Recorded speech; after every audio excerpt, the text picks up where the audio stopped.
Welcome. You have arrived at STEM City, USA, a safe and trusted community where you can find people and resources to help you become everything you are and beyond, accessible to all who reach for the stars.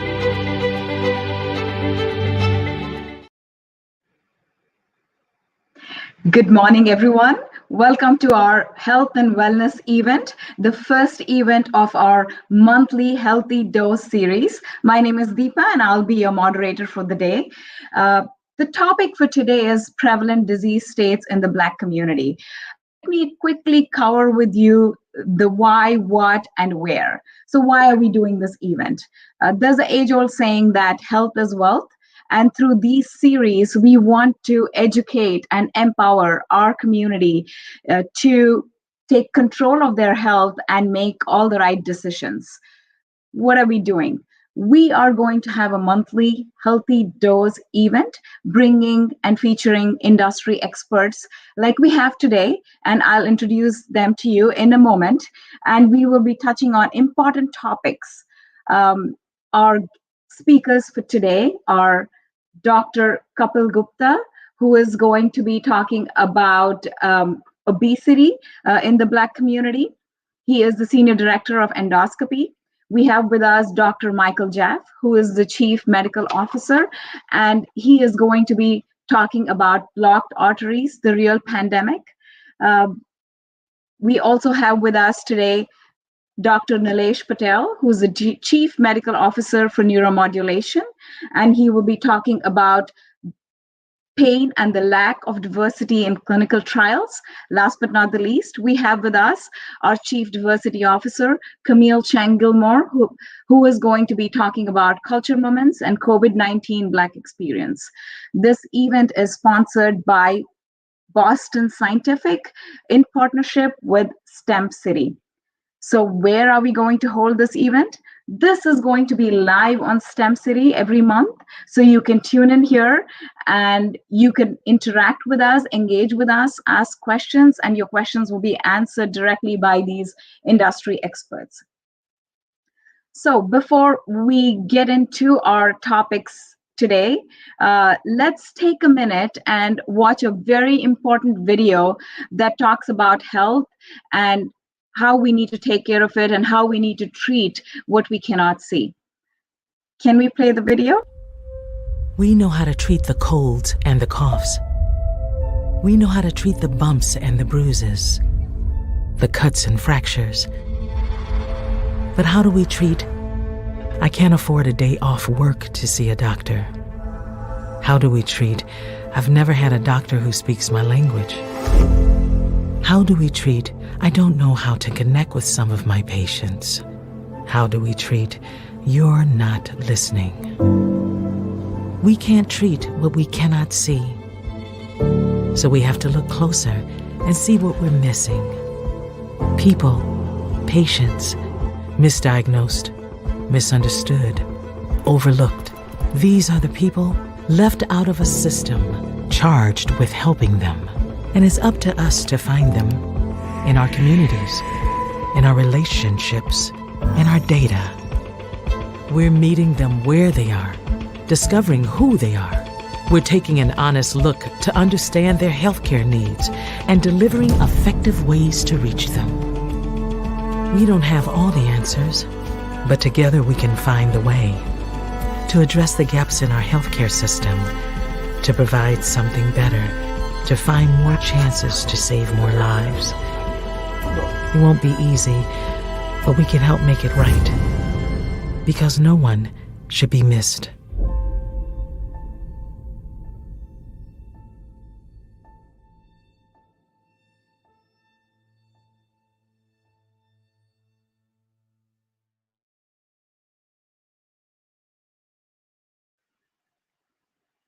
That was an impactful video. So let's get started, everyone. Our first speaker for today is Dr. Camille Gupta, Senior Director Endoscopy, and the topic is obesity and its impact in the Black community. Dr. Gupta.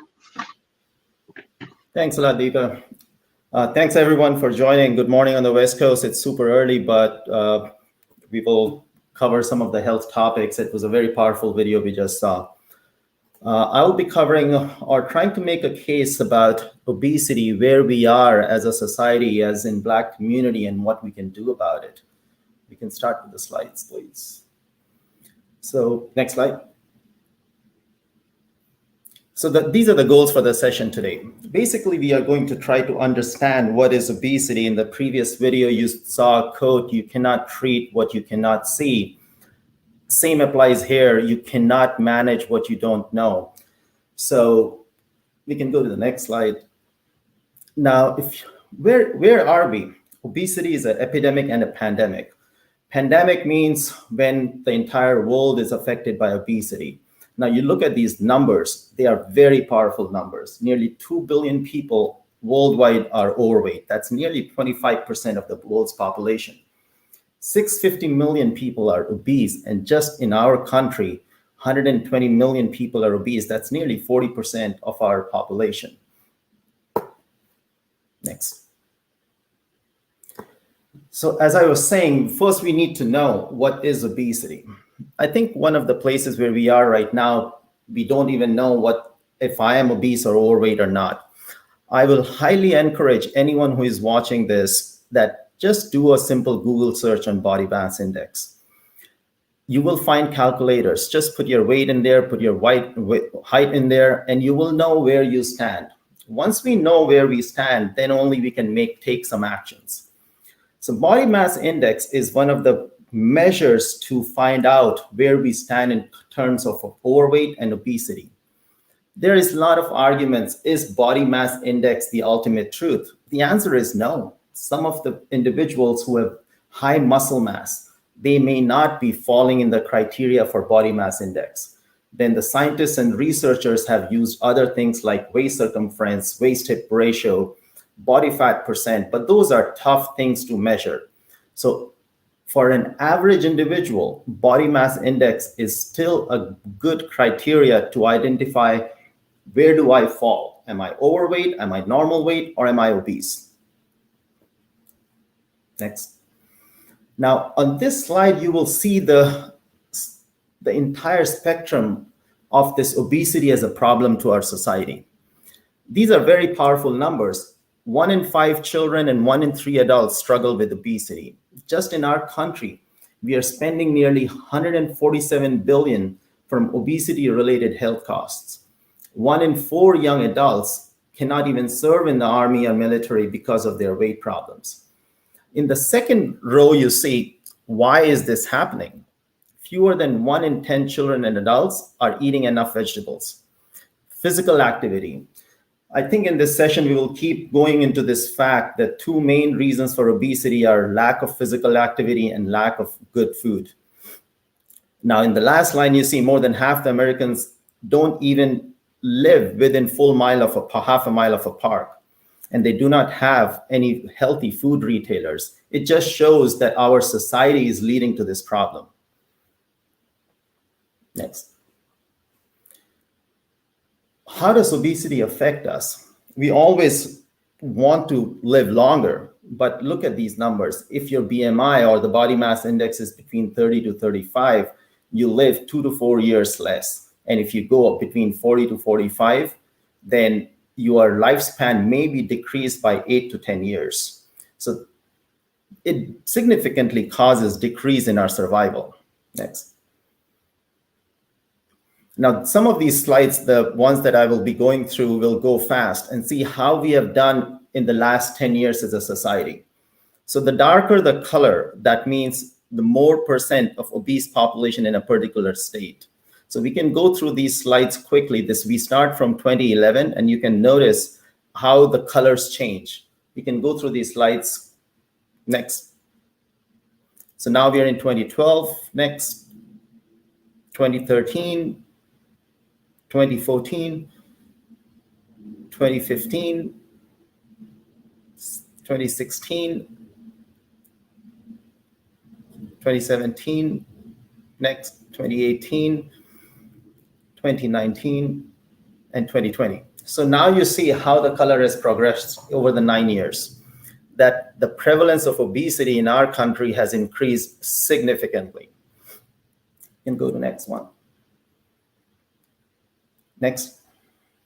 Now, the entire thing is obesity is not affecting all of us equally.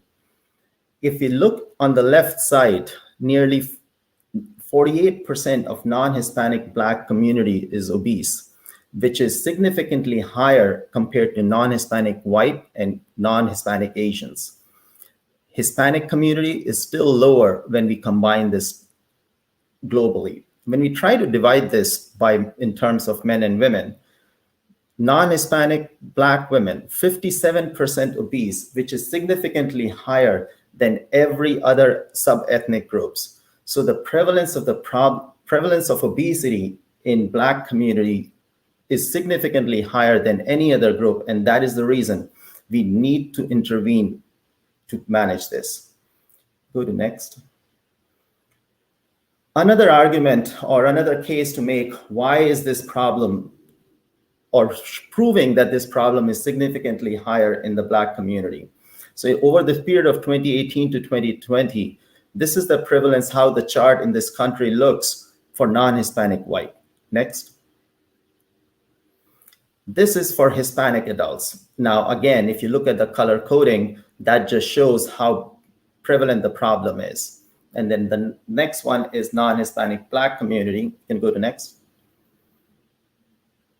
And this just shows that nearly 35 states, along with District of Columbia, is non-Hispanic Black who have over 35% obese population. Next. So why should we care about obesity? Someone can make an argument that, okay, we have overweight, but obesity is one of the factors that is leading to all these medical problems. All of us know that someone in our family or someone we know suffers from this disease. Obesity is like not the only cause to lead to this disease, but is a very common factor, whether it is type 2 diabetes, osteoarthritis, sleep apnea, high blood pressure, high cholesterol, stroke, vascular disease. You will hear more about this in the next session. Mental health problems, any medical condition, cancers you can think of, has a component that comes from obesity. Next. Now, this slide again shows, here we have some data on some of the common medical conditions that get worse with obesity, and how there is disparity when we want to look at the Black community, whether it is diabetes, death from heart diseases, high blood pressure, stroke, significantly higher prevalence in the Black community. And these diseases are representing the side effects or after effects of obesity. So when you look at this data, then you say, yes, we need to do something. Next. So why is the increased obesity in the Black community? A lot of scientists, epidemiologists, researchers have looked into this. And again, there are some common factors that have come into play. And I've listed some of them here. Decreased access to organized sports and playgrounds. Black children less likely to meet public health recommendations, 36% versus 52% compared to their non-Black peers. If you look, again, as I said earlier, the theme here is lack of physical activity, lack of good food. There is increased consumption of watching TV in lower socioeconomic neighborhoods, in minority neighborhoods. They're all intertwined. Lower access to safe areas for healthy physical activity forces children to stay home. And if they stay home, what are they going to do? They watch TV. They're also less likely to formally get diagnosed with obesity. That statement that we started to open the session with, unless you know about a disease, you will never manage it. So unless someone gets diagnosed with obesity, no one is going to manage it. That is the reason I would highly recommend, and I want to really make that point, that check your BMI. That can be easily done in this day and age, and see where you stand. It has been proven that stress, lack of sleep causes abnormal hormonal pathways leading to obesity. Neighborhoods, minority neighborhoods, because of racism, other stress factors, there's definitely higher levels of stress starting from early childhood, along with lack of sleep. There are cultural factors where overweight is not even considered as a medical problem. Lack of education. Scientists have looked at genetic factors, how insulin, other hormones are metabolized. That leads to obesity. Next. Here, I want to make an argument about foods. This has been proven that lower quality foods, caloric dense foods, lead to higher weight gain. What is a caloric dense food? If you take a hot dog versus a cucumber, both are same in size and volume, but a hot dog may have 10 times more or 15 times more calories than a cucumber. So that is the definition of caloric dense food. There is lack of availability of good lean proteins, fresh foods, vegetables. Long-standing injustices and structural discrimination leads these minority neighborhoods to have even less availability of good food. One major factor that leads to obesity is sugar-sweetened beverage. So what is that? Any liquid that you drink which has been sweetened by sugar. Black and Hispanic children consume more sugar-sweetened beverage and fast food by the age of 2. Now just think of it for a second. The problem is starting such an early stage in an individual's life. Media is not helping us. Media targets advertisements around high caloric foods to the minority neighborhoods. Next. So someone can argue, okay, if we change exercise, or if we do more physical activity, if we eat good food in these Black communities, is it going to work? So actually this study was done. Someone did a research. What they did, this was called the REACH trial. They took 14 predominantly Black communities, and you can just see there what all interventions were done. They limited fast foods. They put new grocery stores with healthy foods. They created safe environments, increased physical activity, bicyclist lanes, pedestrian-friendly policies. Community leaders got involved, barbershops, churches, health promotion activities. And this was done over a period of 3 years. And the prevalence of obesity decreased in the REACH group versus the non-study group. So this proves a point that these interventions help, and these have to be done. Next. Now we talk about equity and equality. So here I want to make a case. What is different? What do you mean by equity? So if there are 3 people one just had dinner and one is hungry, and you divide the food in the same amount to both of them, it is not the right distribution. Equity means the resources need to be distributed to bring everyone at the same level. Studies have shown that Black men and women achieve smaller weight loss than white peers when the same intervention is done. So to maintain health equity, or for equity in obesity, we need to direct more resources to Black communities so everyone can lose equal amount of weight. Next. So I will summarize here how to manage obesity with the very simple tools that, as I said, once we are done with today, I hope everyone will do 2-3 things. They will check their BMI. They will change their diet. You need to eat more fruits and vegetables, more nuts, beans, lentils, then some amount of fish, meat, and bread, and try to cut down as much as possible sweets and fats. Physical activity. National guidelines from health societies are someone should do 150 minutes of moderate physical activity every week. It can be divided into 30 minutes of 5 days, but at least in 10-minute blocks. Now, if obesity remains a medical problem, then there are medications, surgery, procedures that can be done for further weight loss, but those are medical interventions, not for today. Another thing here is, if you someone can say, I just want to diet and I just want to do physical activity, I won't change my diet. Yes, you can do that. But if you lose 2 pounds just by diet, and if you lose 2 pounds just by physical activity, if you do both, you may lose 10 pounds. So together, they work much better than alone. So we should start trying to do both of these together. Next. So finally, I will just close it by saying, it is not that we can tell an individual, just do it. That mantra will not work for obesity. This is something that we have to do it together. As a society, as policymakers, as a community, as educators locally, that unless we all come together and we want to make an impact on obesity in the Black community, it won't happen. Thank you.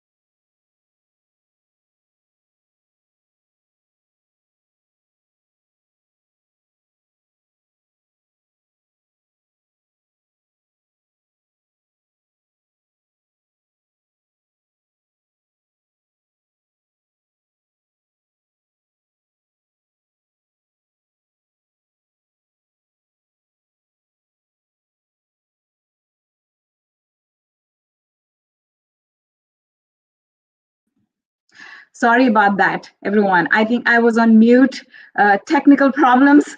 I was just saying, Dr. Gupta, thank you so much for all the information that you gave us. It was very helpful. I hope everyone eats enough fruits and vegetables, and I hope you got your workout this morning. Before we go on to our next speaker, I just wanted to remind everyone that this is live, and as you can see, I was on mute, so you couldn't hear me. This is a live event, and we are taking questions at the end. So please put in your questions in the chat box, and we will make sure that we bring all the speakers together and ask your questions and get it answered at the end of the show. Let me introduce you to our next speaker. It's Dr. Michael Jaff. He is the Vice President of Clinical Affairs, Peripheral Interventions, and his topic is Blocked Arteries, the Real Pandemic. Dr. Jaff. Thank you so much, Deepa. What an honor to be included in this great panel discussion. And I am thrilled to be in STEM City, my first visit, so hopefully not my last. If we could bring up the slides, I'd love to talk to you about what I really consider to be a true pandemic. We knew about this before COVID. It became more acute during COVID. And I'm going to specifically try and show you some data that is hair-raising, actually very concerning, about the disproportionate risk of major complications of blocked arteries in the legs in the Black and brown population. Let's go to the next slide, please. First, I'm going to talk about what this is. I'm speaking peripherally about hardening of the arteries in the legs. You all have heard about heart attacks and strokes. Those represent hardening of the arteries in the heart and the brain. But not many people think about hardening the arteries in the legs. It is the same disease state: atherosclerosis, plaque buildup, cholesterol, cigarette smoking, diabetes, high blood pressure. There are two major things to remember about peripheral artery disease, or PAD, in the legs. One is it's way more common than you think, and it leads to, at the least case, the inability to walk at the speed or distance that you want to walk. But even more importantly, people who have leg artery blockage are much more likely to have heart and brain artery blockage. And so the risks of heart attacks and strokes is really high in patients with PAD. Let's go to the next slide, please. So who gets this? Well, first of all, it's a disease of an older age population. And that's the same for hardening of the arteries in any blood vessel. As you know, we're getting older. Everybody but Camille and Deepa, of course, but the rest of us are getting older. And so as we age, the risk of hardening of the arteries goes up. You'll also notice in this slide that there's a really increased risk for peripheral artery disease in the Black population compared to whites and even Hispanics.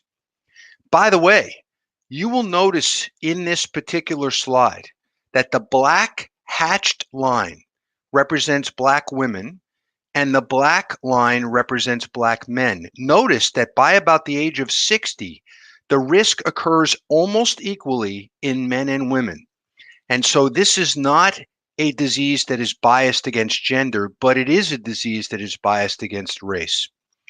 I would also tell you that there are some comorbid illnesses, conditions that if you have them, you are at higher risk. The most important of those is diabetes. And as we just heard from Dr. Gupta, an incredible presentation on obesity, diabetes is way more prevalent in an overweight and obese population. In addition, high blood pressure, high cholesterol, physical inactivity, and cigarette smoking all markedly increase the risk of peripheral artery disease. Let's go to the next slide, please. So what are the symptoms? Well, the most common symptom is, as I mentioned, this inability to walk at the speed or distance that you want to walk. This is called claudication. And all it means is that you walk down the street to do whatever you need to do. Take a walk with your grandchild, go to the supermarket, or do your job. And you feel a tightness, heaviness, aching, cramping discomfort in the legs, the muscles of the legs that causes you to stop walking. You stop and stand there and wait for that discomfort to go away relatively quickly, within a couple of minutes, and then you can start walking again. However, at another similar distance, you have to stop again. You can imagine this can be really problematic. Now, it's not really a sharp pain. It can be weakness, heaviness, tiredness, tingling. It is often misdiagnosed. And I have seen patient after patient who has seen orthopedic surgeons, podiatrists. They've been sent to physical therapy. They've gone to psychiatrists, all because nobody thinks about this leg artery blockage. Now, the worst case scenario, particularly if you have diabetes and or you smoke and you have PAD, is that you can develop a sore or a wound on your legs, feet, or toes that either are slow to heal or won't heal. That syndrome is a subgroup of PAD called critical limb threatening ischemia. And I can tell you that if you get to this point, if something isn't done relatively quickly to improve the blood flow, your risk of losing your leg goes up dramatically. That's called amputation. And trust me, it's the last thing anybody wants to suffer from. Let's go to the next slide, please. So what about this critical limb threatening ischemia? How common is this? Well, it turns out that about 1 in 10 patients with PAD end up with CLI, and 150 CLI admissions to hospitals in the United States occur each year per 100,000 population. Now, if you were to look at the rates of hospital admissions in the United States for heart attacks, and you look at this bar graph on the right here, you would not see the same thing. Those hospitalizations have gone down.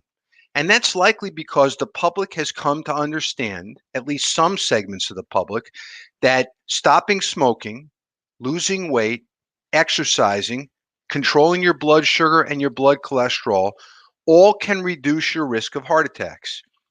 However, people don't understand this for PAD. It's not even talked about. And so you can see here that there's been no decrease. In fact, there's been an increase in the population rate per 100,000 US population over the course of 10 years. Let's go to the next slide, please. Now, there have been a number of studies that have looked at what underlying conditions increases the risk of losing a leg with PAD. And you can see here that anything to the right of that vertical hatched line is bad. The only thing that is only to the right is diabetes. So again, I'll make the case dovetailing off of Dr. Gupta's presentation that obesity leads to diabetes and diabetes leads to bad outcomes with PAD. Now you'll notice anything to the left of the vertical hatched line suggests that it's protective or makes it less likely that something bad's going to happen. And you'll notice here that if people are taking the appropriate medications because they've been diagnosed with PAD, it can protect them from a bad outcome. Let's go to the next slide, please. Again, I want to highlight what is the most important concept that I raised during my brief presentation, and that is that if you have PAD, your risk of suffering a heart attack or a stroke is significantly higher than if you don't have PAD. And this study is one of many that has shown that. Next slide, please. I want to highlight the diabetes risk because this is the most important concept to raise with the Black and brown population. The top three curves are patients with diabetes. The bottom three curves are patients without. And what's important to note here is that the vertical scales on the left of these curves are markedly different. The rates of amputation are so low in patients without diabetes that you have to make the scale like this to see it. On the other hand, the top three curves are patients with diabetes, and you can see here that the risk of amputation is dramatically higher. Total amputations and major amputations. And so it's important to note that diabetes is a great predictor of amputation risk among patients with diabetes. Let's go to the next slide, please. Now, what about the Black community and the impact on the Black community? Let me start off with the number to take home. PAD is the #1 cause of amputations in the Black population. And Blacks are 3 times more likely to undergo a major loss of a limb than whites. Even if patients have PAD, the risk of an amputation is much higher in the Black population.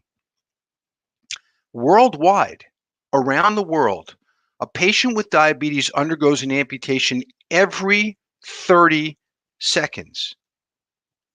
And Black men and women have a 1 in 3 chance of developing PAD compared to a 1 in 5 chance in whites. So this is a major health risk and one that we must be better at attacking. Next slide, please. This shows those disparities based on age. First of all, you'll notice we've got the age on the left, starting at when you're born to when you're over age 85. The next column to the right are the Blacks, and the next column are the non-Blacks. And you'll notice that as you get older, the risk of amputation goes up in both Black and non-Black populations. However, look at the incredible difference in the rates of amputation, literally from right at the start. From age 15 up, it's at least twice as great. And then by the time you get to over age 65, it's more than twice. And then by the time you get to 85, it's literally 4 to 5 times greater. Next slide, please. This is a really sobering slide. This is looking at 4 major urban centers in the United States: Philadelphia, Miami, Atlanta, and Detroit. The gray maps in each one of those cities represents the Black populations in those cities. So you can see in Philadelphia, Miami on the top right, Atlanta bottom right, and Detroit bottom left. But notice the blue maps directly adjacent to the gray maps represent the rates of amputation that exist. So you can basically superimpose where Black populations live in these urban centers with the highest risks of amputations. This is really sobering. Next slide. To make matters even worse, this is a study that looked at income and amputation rates across California. And you can see here that low-income populations had much higher amputation rates in those patients in California with diabetes compared to those who were in very high net worth communities. Next slide, please. So how do we prevent PAD and, of course, prevent amputations? And if you can scroll through this, please. First of all, it requires early and often community-based education about exercise, weight loss, smoking cessation, and the early diagnosis and treatment of diabetes. Next slide, next click. Close and regular examination of the feet and toes. Now, I know this doesn't sound particularly high tech, but I cannot tell you how many patients I have seen in my practice who never knew that they had artery blockage in the legs. They knew they had diabetes. No doctor had ever asked to see their legs, feet, or toes. And yet, a patient would come in with an ulcer, a sore that wasn't healing because they wore a bad fitting pair of shoes, or they got up to go to the bathroom at night and they stubbed their toe on the corner of a counter. I mean, those kinds of little things lead to disasters. So we spend a lot of time teaching our patients that someone, either they or their family members, need to closely and regularly examine the feet and the toes. Next click, please. Early treatment to open blocked arteries in patients with pain in the feet at rest or small non-healing sores. Those are those critical limb-threatening ischemia patients. Because as I mentioned earlier, if you don't restore blood flow, the risk of amputation is much higher. Next click, please. This requires a healthcare system that promotes access to high-quality care. And as Dr. Gupta said, we all need to make this a priority. Next slide, please. So in conclusion, go ahead and click through. PAD is common, particularly among patients with diabetes and cigarette smoking. Next click. Although most people with PAD may have minimal symptoms, some progress to this terrible syndrome of chronic limb-threatening ischemia. We said 1 in 10 PAD patients. Next click, please. Black patients are at significantly higher risk of amputation than their white counterparts. Next click, please. Early identification and treatment are of the greatest importance to prevent the devastating complication of amputation. We all have to do this together. Thank you very much for including me, Deepa. Thank you, Dr. Jaff. And I did not forget to unmute this time. This was very useful information, and it's amazing to see. I had no clue about peripheral artery disease and how widespread it was. And as most of you can see, everything is linked. Dr. Gupta talked about obesity, and not having a good diet, not exercising can lead to diabetes, and that in turn can lead to the peripheral artery disease and can become as worse as getting your leg amputated. So let's keep the questions coming. I just want to remind everyone that we are taking questions at the end of the session. So this is your chance. Feel free to send any question you have, any doubts you have, and we'll ask our experts at the end. Now, let me introduce you to our next speaker. It's Dr. Nilesh Patel. He is the Chief Medical Officer for Neuromodulation or Pain Management Business, and he's going to talk about the lack of diversity in clinical trials. Dr. Patel? Wonderful. Thank you for having me here. As eloquently as Dr. Jaff and Dr. Gupta presented, we know that there is a much bigger healthcare problem amongst the minority population compared to the rest of the population. What do we do about those? Well, one of the things that we need to do is to collect more research data that helps support additional treatments and our policy decisions. Now, if you think about pain management, and that's my specialty, there are about 20 million Americans with chronic high-impact pain, pain that affects function, pain that affects the ability to make a living, to put food on the table. And in the US, we have a population that's roughly 14% that's African American. So we've got 2.8 million Americans with chronic high-impact pain, pain that affects function at a minimum.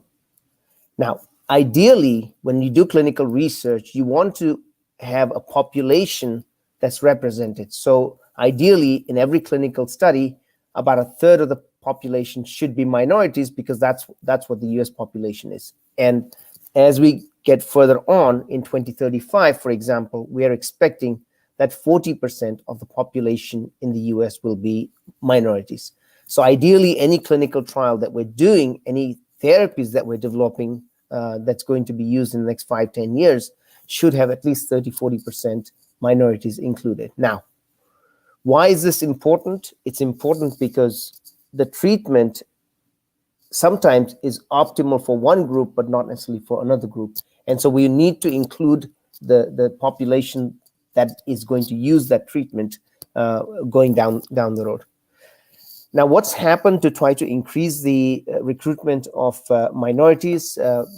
There was this Revitalization Act of 1993, where the National Institute of Health mandated that we include minorities and women as a precondition to getting grants and funding.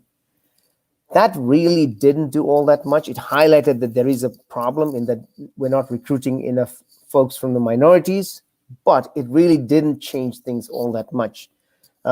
If you look at the subsequent iteration, President Obama in his 2015 presidential address talked about the Precision Medicine Initiative, and that increased the minority participation to about 8-9% as opposed to the 14% population that we have.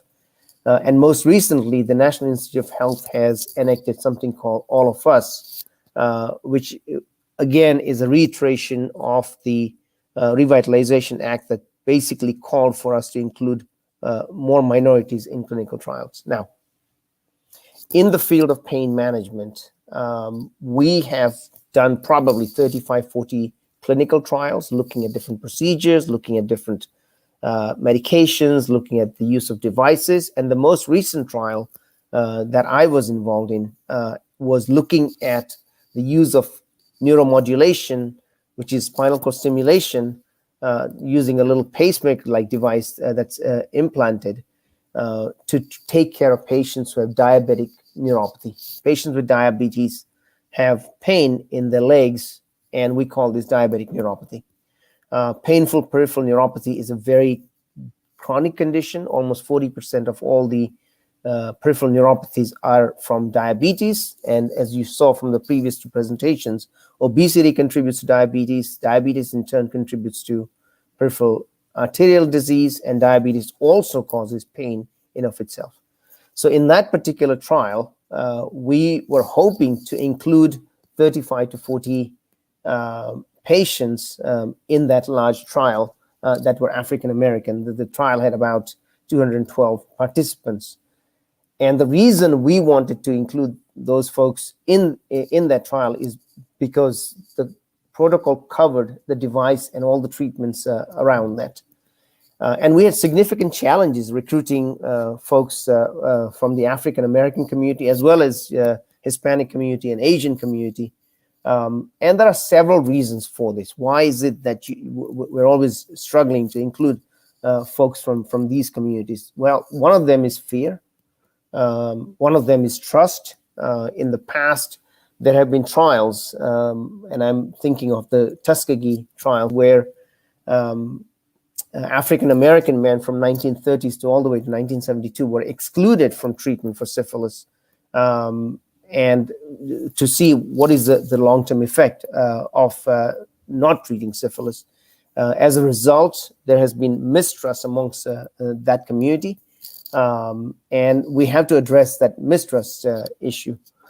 In all the trials that I've done, we've tried to recruit folks, but there are also socioeconomic reasons why people do not come into trial. For example, loss of work, lack of transportation, that's going to get them from their house to the clinics to participate in the clinical trial.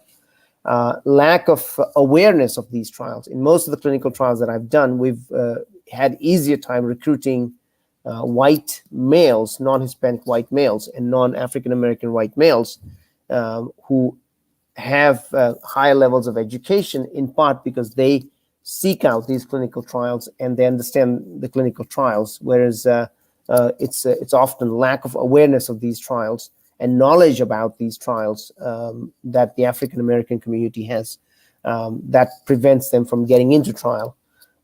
There's also lack of likelihood of having access to primary care doctors and preventative care, which contributes to both the obesity, as Dr. Gupta was saying, as well as to the peripheral vascular disease. But it also contributes to not being able to access clinical trials such as the ones that we have done in my last 26 years of taking care of pain patients.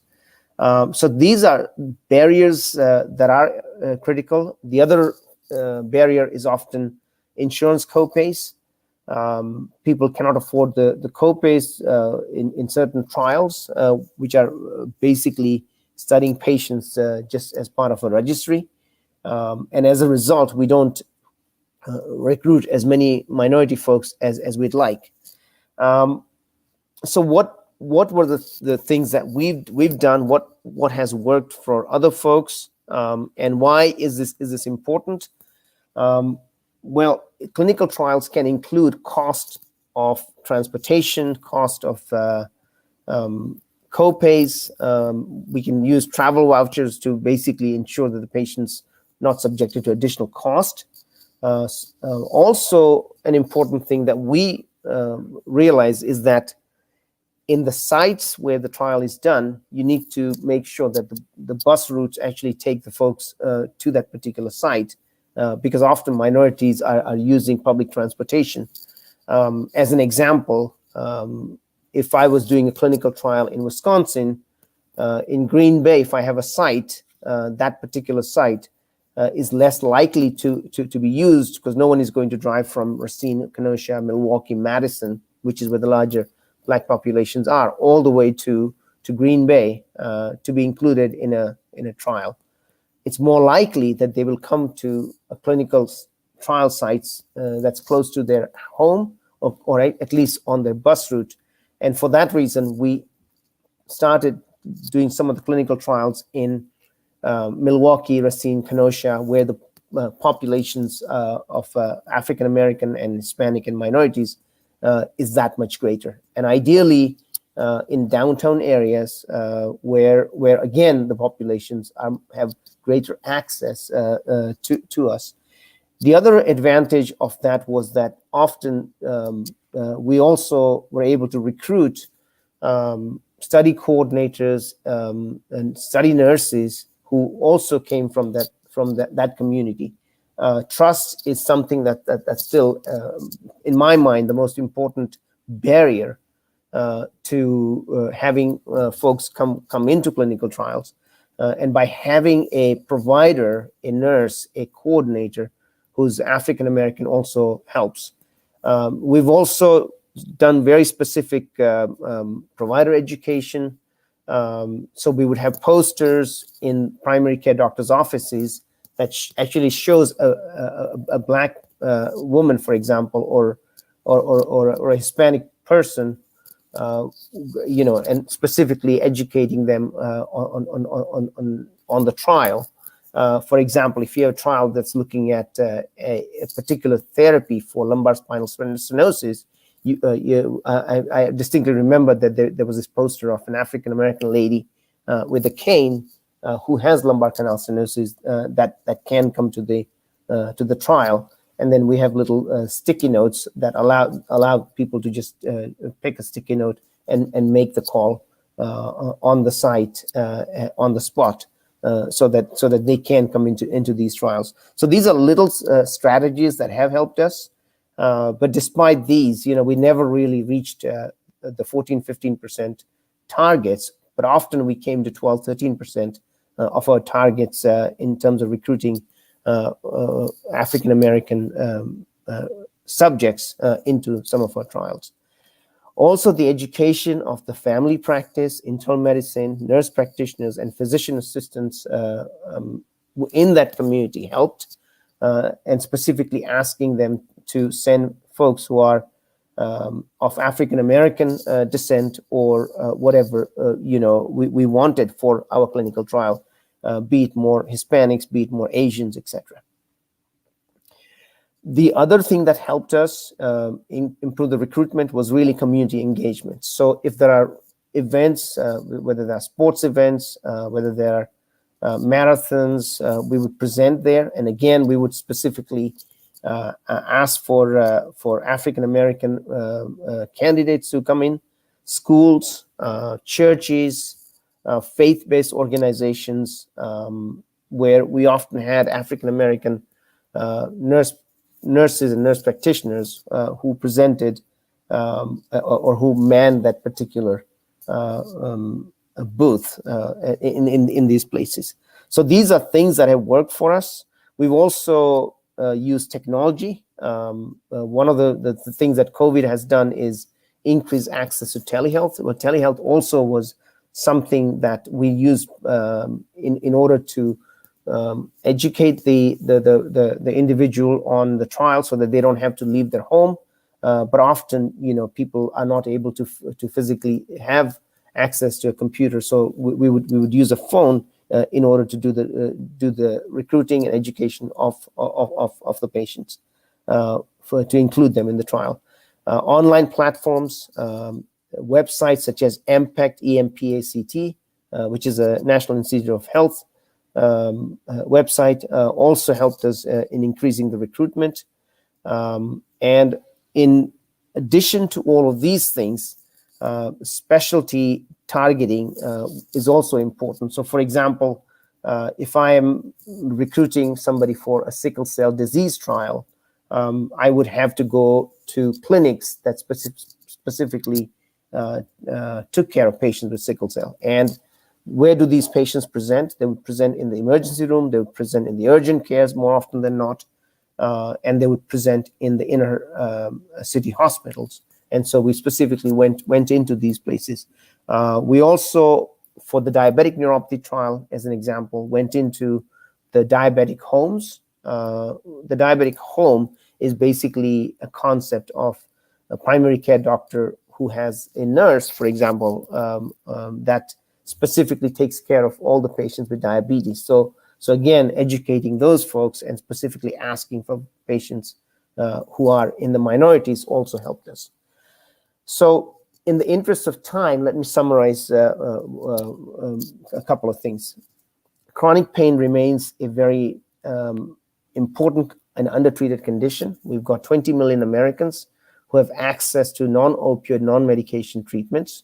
Very few of these people actually get access.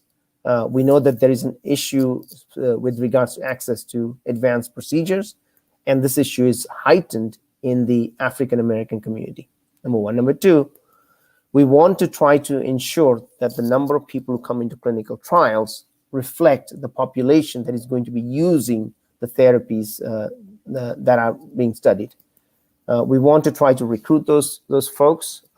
Recruitment has been difficult for several reasons, including socioeconomic results, trust, lack of knowledge, and lack of awareness. And what I've discussed is some of the strategies that we have used successfully to try to address that disparity in terms of the number of people in the trial and the actual number that we are hoping for to get into the trial. With that, I'm going to go ahead and stop and take any and hand this back to Deepa. And again, I sincerely thank you for including me. I have learned so much already from the two previous speakers, and I'm sure I'm going to learn even more in the next few minutes. Thank you, Deepa. Thank you, Dr. Patel. This was very useful information. I had no idea that there was so much lack of diversity in clinical trials and the work that is being done. Kudos to you. Thank you. Last but not the least, let me introduce to you the Chief Diversity, Equity, and Inclusion Officer for Boston Scientific, Camille Shanglemoor, who's going to be talking about culture moments and COVID-19 Black experience. Camille, thank you for joining us. Thank you so much, Deepa. This has been just fantastic. Thank you for bringing us into STEM City. It's just been amazing to hear the physicians, the amazing physicians at Boston Scientific, from Dr. Gupta talking about obesity and the need to exercise at least 30 minutes a day, and breaking it up in maybe 10-minute increments, to Dr. Jaff talking about blocked arteries, and that's the real pandemic, right? With PAD, peripheral artery disease, and CLI. Wow, I I always learn something from your talk, Dr. Jaff. And Dr. Patel, wow, thank you for sharing pain and the lack of diversity in clinical trials. And I learned something new. I didn't know there was a thing called diabetic homes. So thank you so much. And if you will throw up the slide, you'll see that one of the things that I wanted to cover was really looking at cultural moments and COVID-19, the Black experience. And one of the things I will say is that, you know, there are cultural moments, and I'd love to take you down a history lesson related to how racism and medical malpractice has taken place in healthcare for centuries. COVID-19 has not only created disparities that we see today, instead it's a long history of systemic inequalities. And if you go to the next slide, I'll just talk to you about how it can be very personal. But first and foremost, the history lesson starts here. In the 1890s, Marion Sims, known as the father of gynecology, he invented the vaginal speculum and did tons of applicable research on women's reproductive health. All of his medical experimentation was done on enslaved Black women who worked on his plantation. The process was so brutal and humiliating that demonstrations of his inventions would be in front of crowds and doctors, and the women were not even given anesthesia. So it speaks to the distrust that we were just talking about. The Tuskegee syphilis experiment of 1931, Dr. Patel mentioned this in his talk. For those of you who don't know, 600 Black men were promised health care, free meals, burial insurance, and if they participated in the study.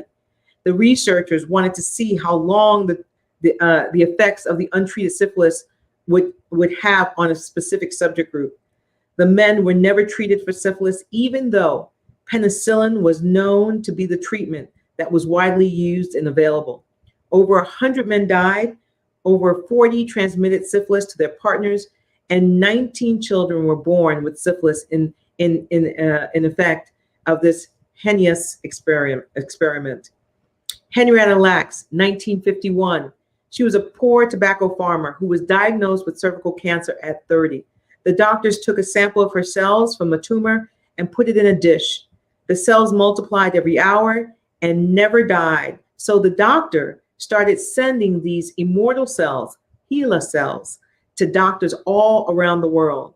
HeLa cells are the reason we have HPV vaccine, polio vaccine, cancer medications such as tamoxifen. HeLa cells built the current day multi-billion-dollar biotech industry that we know today. Yet her family wasn't made aware of her contributions until 25 years later.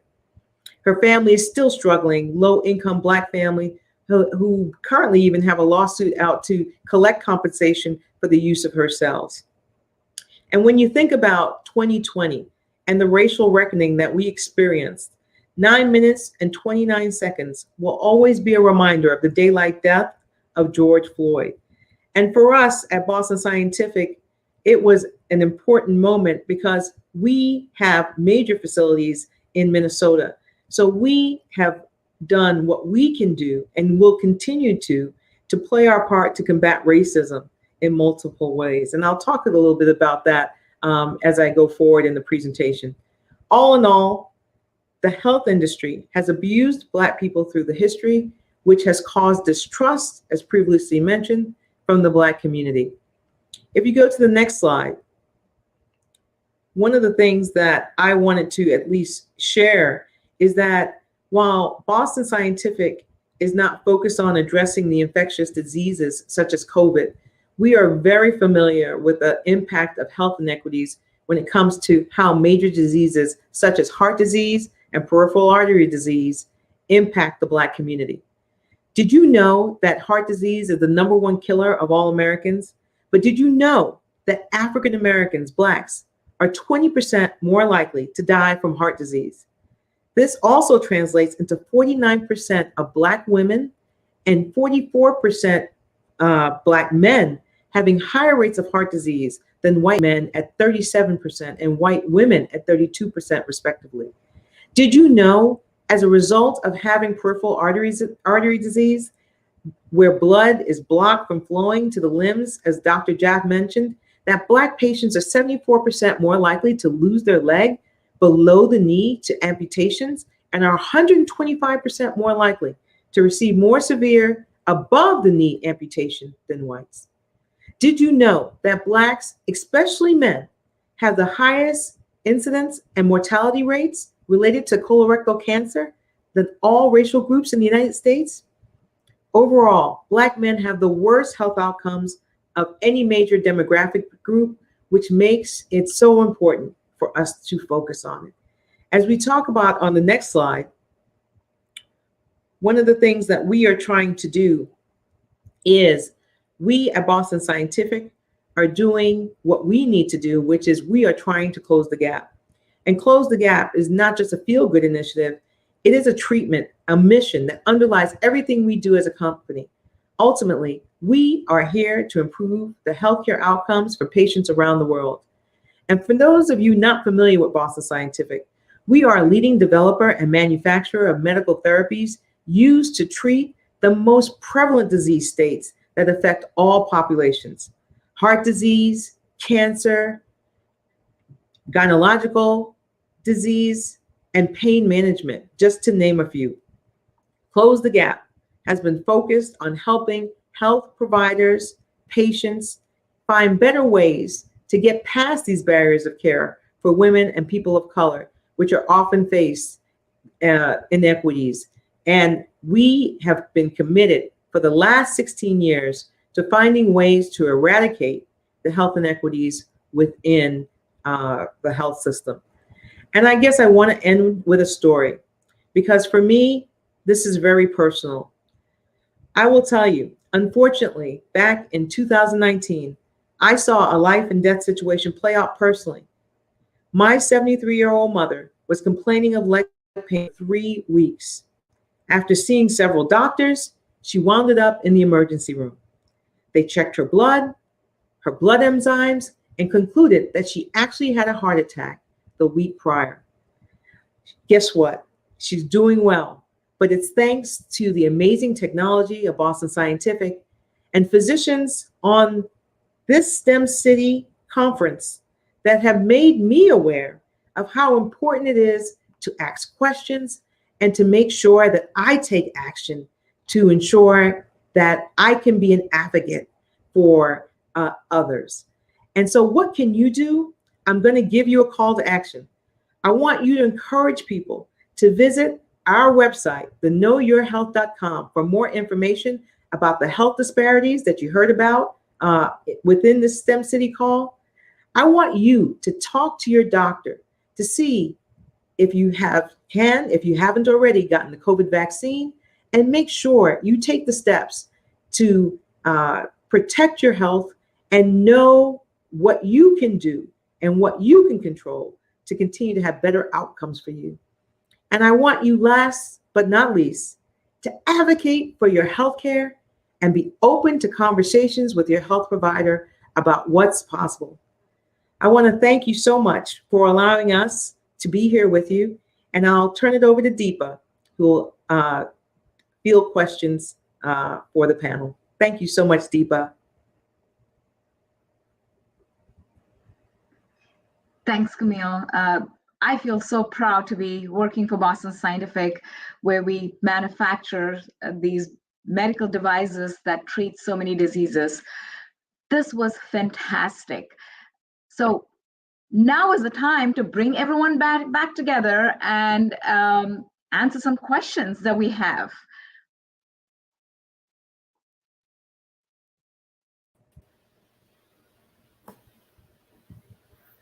Thank you, everyone, for such a fantastic event today. I'm sure all the audience are, filled with information that they can take back home and take charge of their health. So I have a few questions that came my way, and I'll send it across you.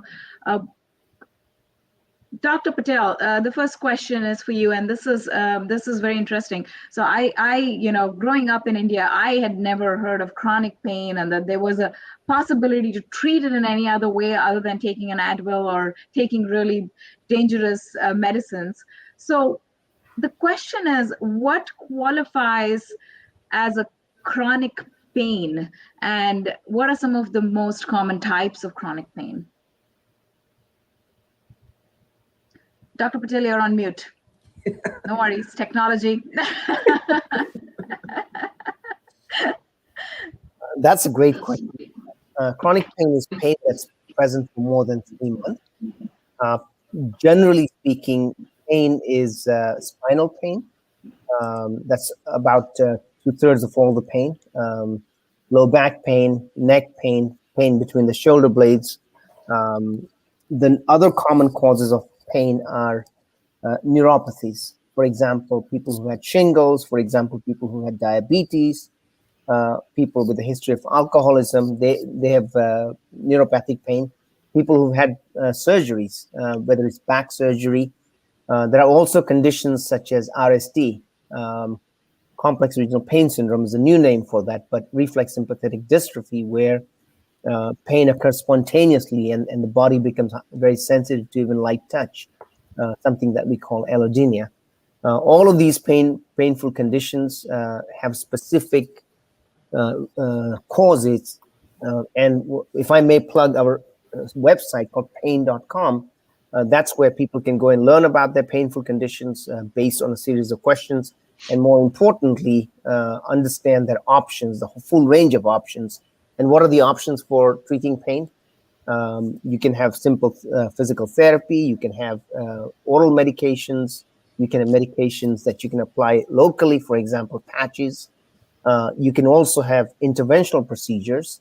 And what we specialize in is basically stunning these nerves with radio frequency as one option. Another option for people who are elderly and have lumbar stenosis, we put tiny little spacers that don't require the open surgery and all the complications that go with those surgeries. And also we have pacemaker-like devices that we call spinal cord stimulators. And all of these therapies are FDA approved. They're non-opioid options for patients, and everyone pretty much has access to these options. Most people do not know about those options. So I'm glad you asked me what chronic pain is. I elaborated with some of the options. Again, pain.com is a website where you can get additional knowledge around your particular pain condition, and more importantly, what options you have. Please check out pain.com. Thank you, Dr. Patel. Dr. Jaff, this question, I have a couple of questions your way here.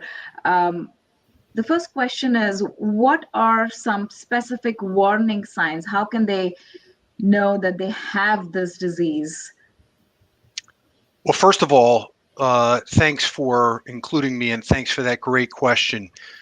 First of all, think about whether you have any of the conditions that would put you at risk.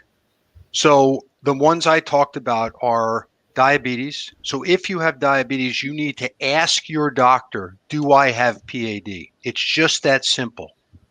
Like, assume that you have it and have them prove you don't. It is so easy to prove that you don't have it in an office without any needles, without any x-ray, no dye, nothing scary. It takes 5 minutes. So that's number one. If you smoke, you should stop smoking and do whatever you can to stop smoking. But ask your doctor if you smoke. Look, doc, I'm starting to think about stopping smoking, but do I have this leg artery blockage condition? And then, of course, if you have any symptoms whatsoever that can't be explained right away by your doctor. So it's a Sunday, you're moving boxes from your basement to the first floor of your apartment or your home, or you're helping a friend and you hurt your back, and you go in the next day to your doctor because that pain goes down your leg. If your doctor says to you, well, this is because you hurt your back and you strained the muscle, okay. But if you go to the doctor and say, doc, I didn't do anything, and over the past few months, every time I walk a block, I get this aching in my leg that makes me stop walking. What is that? Ask them specifically, do I have PAD? Do I have leg artery blockage? And then finally, Deepa, if you have a small wound, a blister, a sore, a callus that cracks that doesn't heal and becomes painful or looks worse, do not wait. Get to your doctor and say, "Doctor, I am worried that I have this leg artery blockage. I don't want to lose a leg. Do something to help me." That's great information, Dr. Jav. And that's so true. I mean, we do not look at our wounds and we let them go untreated. I have to say that a very personal experience where last year, one of my very young relatives who was just 58 years old and he was diabetic all his life, died because of this. So I know we are talking here about how this disease impacts the Black community. I do have a question with the audience, and maybe you have or you do not have the numbers, I do not know, but is there anything you can share around the PAD rates across Asian groups and indigenous populations in the US? Well, I'll tell you what I do know, Deepa. Just to give you some basic statistics that you can use at dinner or when you're talking to your friends. If you look at a large population of Americans who are tested for PAD with a doctor's exam and that simple test that I mentioned that can be done in 5 minutes, the rates of PAD are about 5% in non-Hispanic whites, 8.5% in Blacks, 1.8% in Hispanics, and just under 1.5% in Asian Americans. That's the most relevant recent data that I can give for this. But I think it gives you directionally why we're so concerned about the Black population because of the amazingly high prevalence of this really disastrous condition. That's definitely good information. Thank you so much. Dr. Gupta, this question is for you, and probably you covered it at a high level, but the question is, what does it mean to be clinically obese? So that's a great question. So clinically obese right now, the criteria we use for clinically obese is the body mass index. Now, you can argue, does that mean that everyone who has a high body mass index have clinical symptoms or any medical complications as a result of obesity? But in a medical community, if someone has a body mass index over 30, they fall in the criteria or they will get a diagnosis of obesity, or they are meeting the criteria for being obese. Okay. And is there any way to measure their BMI at home? Absolutely. So I think that's how we started with this, because BMI, or the body mass index, is a formula that is used, which is your weight in kilograms divided by your height in meters squared. The best way to do it is, as I said, go to a Google search, type BMI calculator. You will find calculators where you can put your weight and height in whatever units you want, and the calculator will automatically convert it into the right units and give you your BMI. So there are lots of, even CDC website has a calculator, but it's a very simple calculator.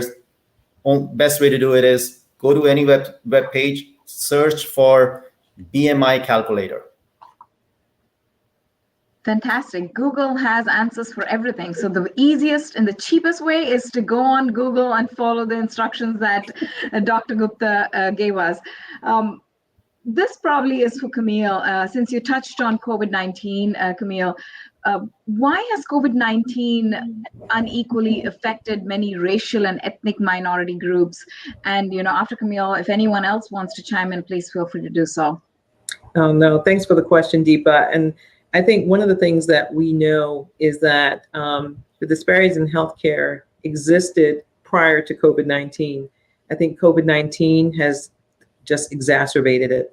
And one of the things that we need to identify is, how do we reach the community, women, Blacks, Latinx community, to rebuild what was talked about by our amazing physicians, which is the trust, right? There's a trust factor. And so one of the things that we've recognized within Boston Scientific is that we've got to find a way to reach the community through programs like this, through STEM City, providing education and resources, but more importantly, providing some of the simple things that some of our physicians just mentioned on the call, which is to, just ask, do I have PAD? What is the optimal, weight that I should be? And what are the recommendations to get me there? But I think COVID-19, we know, just exacerbated an issue that existed for years.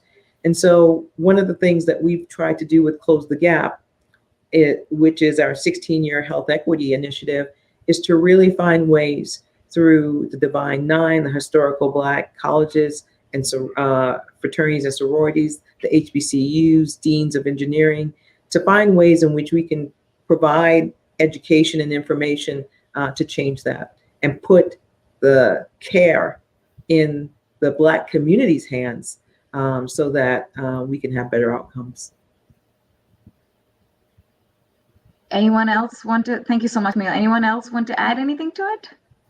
So I think what Deepa, what I will add to this is COVID-19, one of the major risk factor for increased deaths in ICU admissions for COVID-19 was being overweight and obese.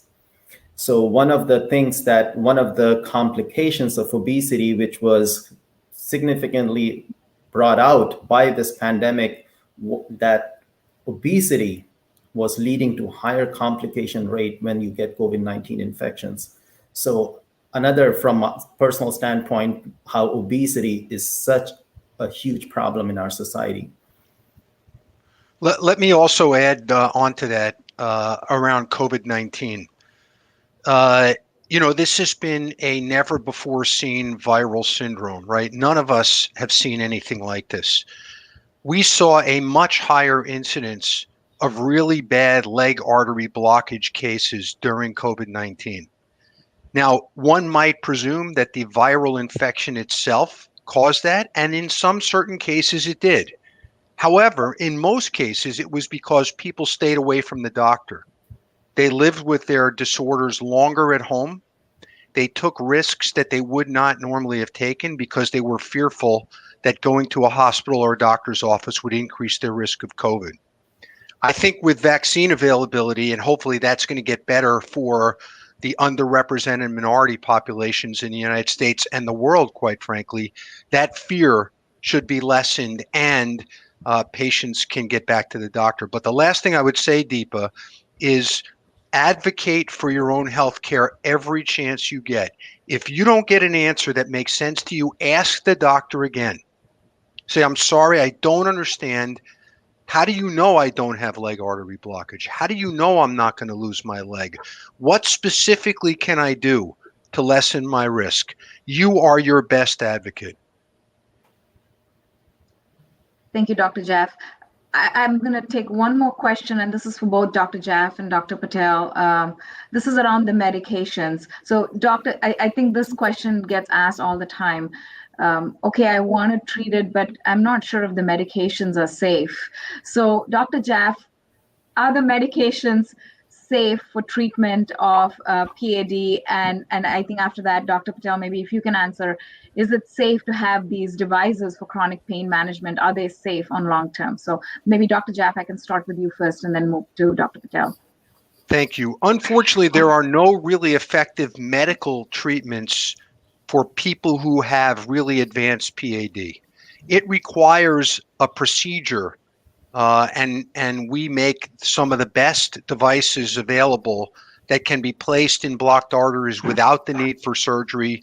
You can have it done as an outpatient and go home the same day. I would say this, however, I mentioned earlier that people who have PAD have a much higher risk of having heart and brain artery blockage. And so all patients with artery blockage need to be on a very aggressive course of medical therapy. That includes statins to lower cholesterol, platelet blocking medications like aspirin or clopidogrel. If you have high blood pressure, a number of different high blood pressure pills that can be used. And only your doctor can work with you to determine which ones are safe and effective for you to use. Thank you, Dr. Jeff. Dr. Patel? So for chronic pain, there are lots and lots of medications that are used. Unfortunately, if you look at the effectiveness of these medications, it's not that great. Even though the 2016 CDC guidelines came out and said that you should try acupuncture, Tai Chi, therapy, medications, unfortunately, these medications have very high NNT, which means you need to give the medication to lots and lots of people for one person to get benefit beyond what they would get from placebo. As an example, gabapentinoids, the NNT is 7. So every 7th patient would benefit from a gabapentinoid for conditions such as previous back surgery-related pain, complex regional pain syndrome, or painful peripheral diabetic neuropathy that we just talked about. On the other hand, neuromodulation can be something that you can try, which is spinal cord stimulation. The best thing about this is the therapy is something that you can try before you buy. So we do an outpatient trial for between 7 and 14 days. If the trial works, the likelihood of that device helping you before it's implanted is very, very high. So that's one thing. Any procedure, any medication obviously has risk-benefit ratios that we need to think about. Nothing that's used in current treatment for pain, including chronic high-impact pain, is devoid of risks. So this is something that you should ask your doctor about but try to find yourself a pain doctor and go to pain.com, because there within your geography, we can actually connect you with doctors who treat you, because they have many more options compared to what's available to your primary care doctor, both in terms of making the right and accurate diagnosis as well as the treatment. All of these therapies that we offer are FDA approved, and FDA evaluates both safety and effectiveness before approving these devices. So you should take some faith in the FDA's process of getting these things right.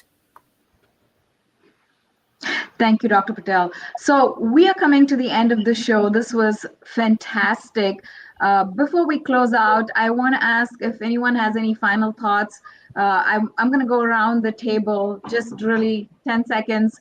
Camille, let's start with you and then go around. I would say just know your heart health. It's really important for you to know your body, know your system, and advocate for yourself. I can't say it enough. And when you think something's wrong, ask questions. Questions are so powerful, and that's what your physicians are there for. Don't be afraid to have those conversations and just ask questions about the pain that you may be feeling, the discomfort, because it may be a way to prevent something that could be traumatic down the road. So be an advocate for yourself. Thank you, Camille. Dr. Gupta? Sure. Thanks a lot, Deepa. First of all, I'd like to thank for having me and STEM City for organizing this. The only thing that I would say as far as obesity is concerned, it is not a sprint, it's a marathon. We don't gain weight overnight. It happens over months and years. So if you're making an effort, you won't see the results overnight. The persistence and doing the thing what you're doing, whether it's increasing your physical activity or dietary changes, you have to do it for a certain period of time. And then once you start seeing results, you will be very happy. And then that will be the drive to continue doing it. Be at it. Fantastic. Thank you. Dr. Patel? Two things. Number one, go on Google and look for clinical trials, or go on clinicaltrials.gov. There are lots and lots of trials that are specifically looking for patients, and often these are completely free to you. And the second thing is, you don't need to suffer in silence if you have chronic pain. We have 20 million Americans with chronic high-impact pain. There are lots and lots of very effective options. The last 5 years, these options have really dramatically changed the landscape. And so please go on pain.com, find these options. And please go on clinicaltrials.gov to see if there are clinical trials that you can participate in to help science as well as yourselves. Thank you so much, Dr. Patel. Dr. Jaff. Well, it's great to be in STEM City, USA. And what I would say is very simple. This is our moment.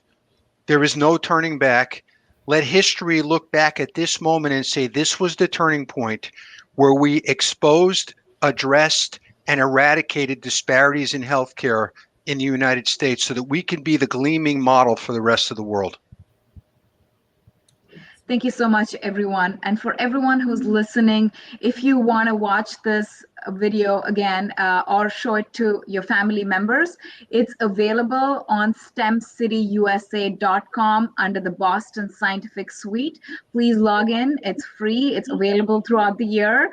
Listen into this amazing content. And if you have any further questions, feel free to reach out. Thank you so much, and stay tuned. We have, right after this, we have a very high-level update from Dr. Tyrone, who's going to talk about the Women of Color event that's coming up next week. Dr. T.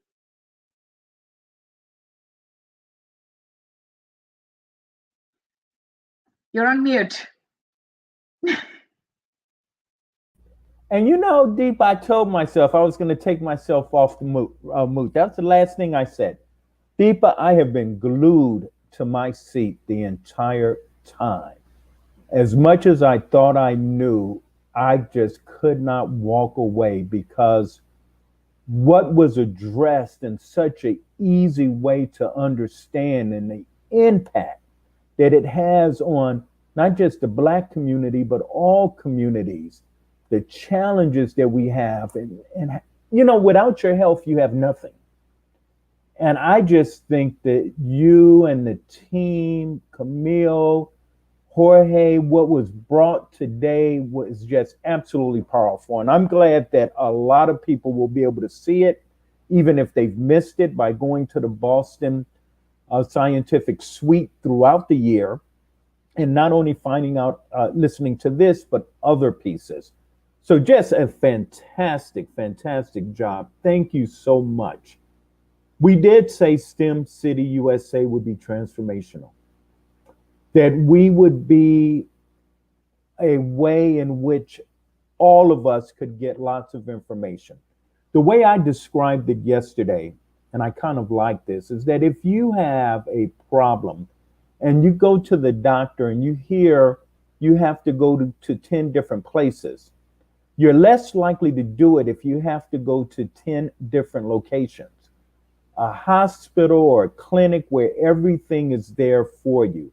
Well, that's what STEM City is. In addressing the digital divide, in addressing issues of social justice, and addressing issues of professional development, of diversity and inclusion, financial literacy, all of it under one house, one place where world experts that you've heard today, world experts are bringing you real information, vetted information, information that's based on science, based on fact. This is the place where young people can find that dream of tomorrow, where all of us can find important information that will help us become everything that we are. So again, I just have to thank our partners, Boston Scientific. They were the first to believe in STEM City. They were the first to invest in STEM City. And as we continue our outreach and reach millions and millions, that we believe that this platform of social justice, of information will do, we want you to continue to take the journey with us. So at this point, I would really like to acknowledge Senator Shirley Nathan Pulliam, who's out there somewhere. As you know, the senator has been one of the leaders in addressing healthcare equality. She has been an absolute advocate all of her career as not only one of the first Jamaican to be elected as a state senator in the state of Maryland, the only one, but also a nurse. So her life has really been based on that. So we would not have been here. She really pushed me many years ago to make sure we address health at Black Engineer of the Year, that we address health at Women of Color, and every activity that we've done. Health is part of STEM. It's a very important part. Now, there's a number of people that are also here to get the sneak peek at the Women of Color platform. With that, I'd like to take you through what you can expect to see next week. Quan, let's take it away and give the sneak peek of the Women of Color platform. Welcome to the Women of Color Digital STEM Conference DTX, sponsored by Jacobs, General Motors, and the Women of Color magazine.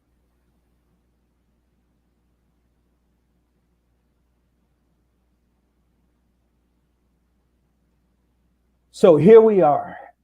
This is the most exciting, the newest, cutting edge that exists. No one in the entire world has created what we have created, which is the Women of Color Digital Twin platform. What is a digital twin? I won't go into it. It can take me a lot of hours, but let me tell you a couple of things to think about. A digital twin means that you can experience the same experience as a person who will physically be in Detroit. So those experience of digital, virtual reality, and we do have virtual reality for those of you who have those virtual reality glasses, we're going to have something for you as well. Physical, all of these worlds come together and they merge into something brand new, which is this Women of Color platform. So a digital twin experience means this: you have self-agency. That means you decide where you want to go, how you want to participate. A digital twin experience, it means that you have access 24 hours a day, anytime, with other people. You can interact, and we're going to show you tons of opportunities to network in groups, network in privately. A digital twin, this is something really important. You're able to create your own content. It's not coming just at you. You're able to create content. So we're creating something that's living, something that grows, something that becomes bigger. So those are the pieces of a digital content. Where you are now is in what we call the Women of Color Central Auditorium. There are three parts of Women of Color. Women of Color World 1, which is to your left. We will come to that. Women of Color World 2, which is to your right, or at least to my right. We will take a look into that. But in this area of Women of Color, this is free and open to the public. It will actually be attached to STEM City in the future. So folks from STEM City can come into this particular space. You don't have to register to enjoy this part of Women of Color. You don't have to pay a penny to enjoy this part of Women of Color. This is open entirely to the public. So there's some cool things that happen right in this room. Obviously, you can look at the conference magazines and look at our award winner. There's games that you can participate in, and we're hiding the games all over the place. But Quan, why don't we just click on one?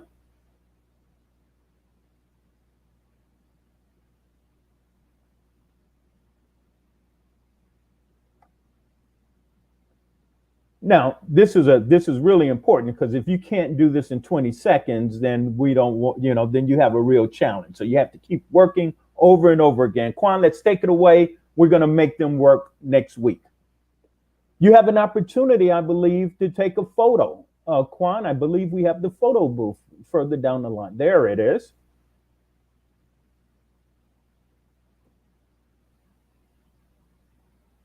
And you're able to take a photo, and we send you a great photo. All of this in the free open lobby, and we haven't even started. So where's the heart of where we're going to go? Oh, by the way, you also have the video at the very top. So if you go to the top, child can find nurturing people to help them achieve their full potential. Okay, we're going to stop there. Two things I want to point out before I take you any further. This is a huge platform, a huge platform. It's going to, I mean, it's like when I was a kid at the Museum of Science and Industry in Chicago. You cannot do it all in one day. So you're going to keep coming back, and you'll probably get lost, and you'll probably have suggestions on how we can improve the platform throughout the year. Remember, the platform never goes down. This conference stays up the entire year. That's a pretty cool piece. But there's two things we're doing to help you. One is on your right-hand side. It's called chat. And there's generally, when you see the word chat, that means there's live people on the other end that are going to answer your questions. So all you have to do is say, I'm lost, where should I go? Or you might ask a question like, what is the entertainment today? Or you may ask a question like, what can my kindergarten child do on STEM City? There'll be someone there who can help you.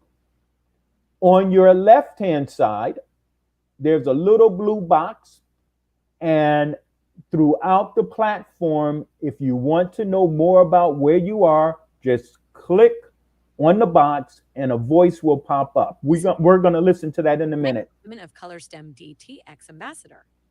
If you're here, we are not open. However, we are working very hard to build the best conference site in the world. Please return in October.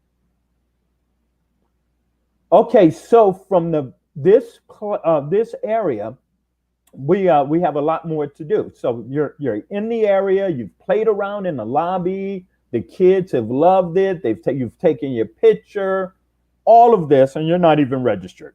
But we're not going to go there quite yet. What we're going to do is explain this to you by going into the information center. So let's take a trip into the entertainment center. Isn't this crazy? So here in the entertainment center, information center, there's a couple of things. On your left-hand side, there are magazines. We're not going to show you there, but you can click and see all of the Women of Color magazines and the history, and just a lot of fun. But let's see what the little purple box has to say right now.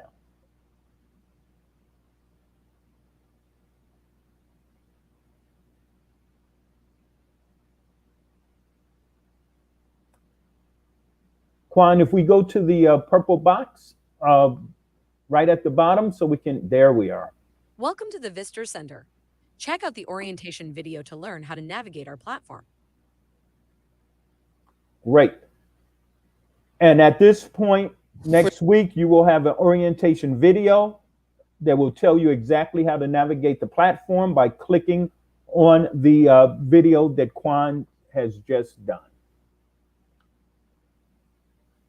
Now, while we're still here, if there's members of the press, there's a press room. We won't visit that, but that's where you can get press releases on the conference that you can share. There's also there's a comment here where you can leave your comments and tell us about your experience. But let's go into one of my favorite rooms on the entire platform. This is Girls is a STEM Thing Museum. Quan?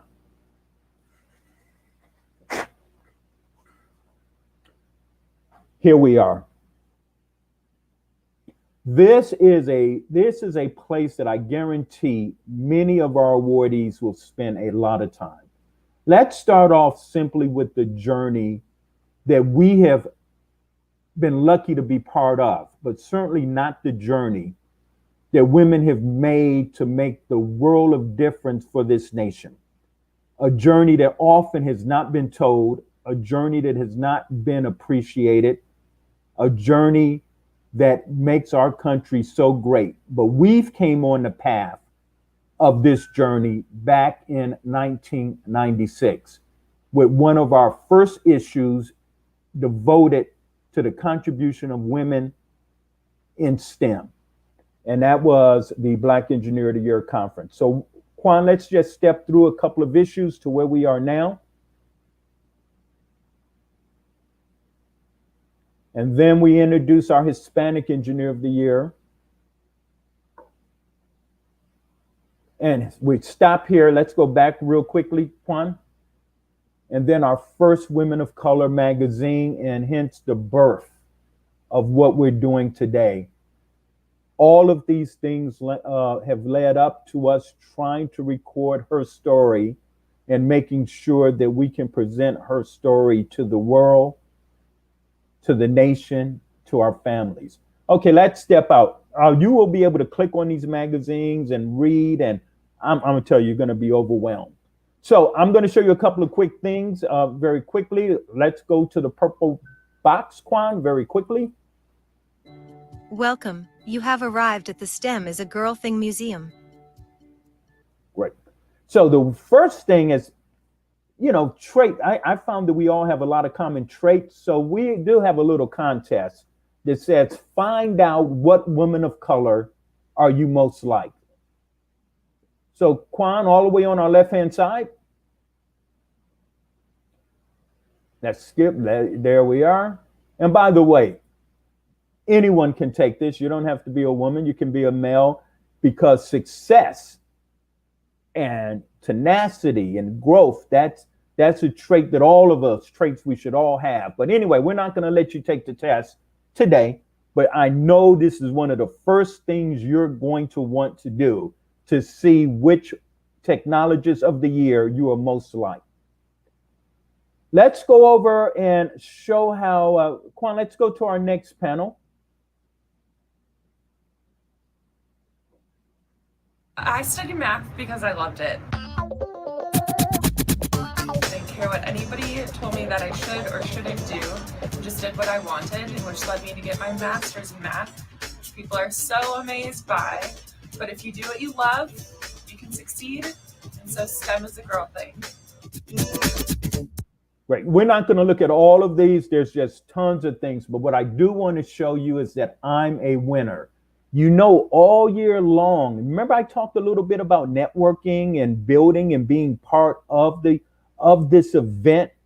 Well, all year, our honorees have been submitting and participating in building this platform. Let's take a quick look, Quan.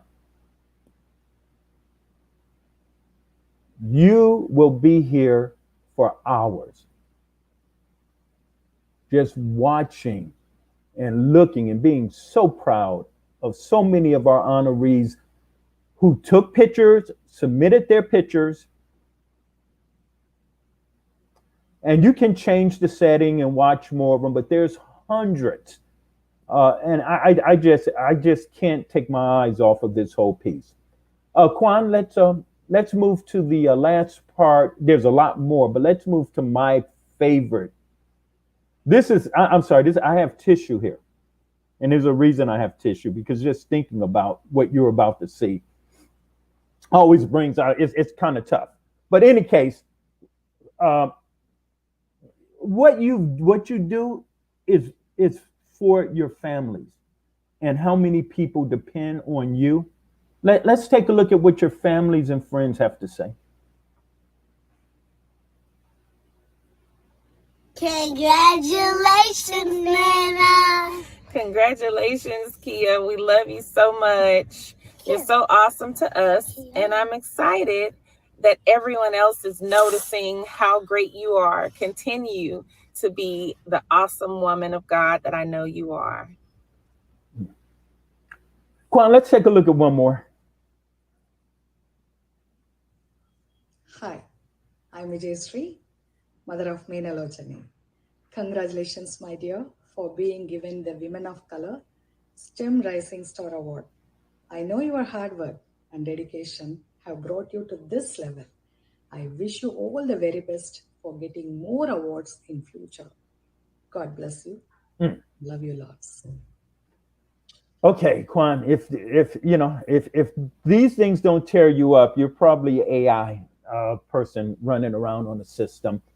There's still opportunity when you come into the event. There's opportunities for you to still upload videos, for your friends to upload congratulatory videos. I think when you click on there, it's still an opportunity that says if you have a video, you can bring it in.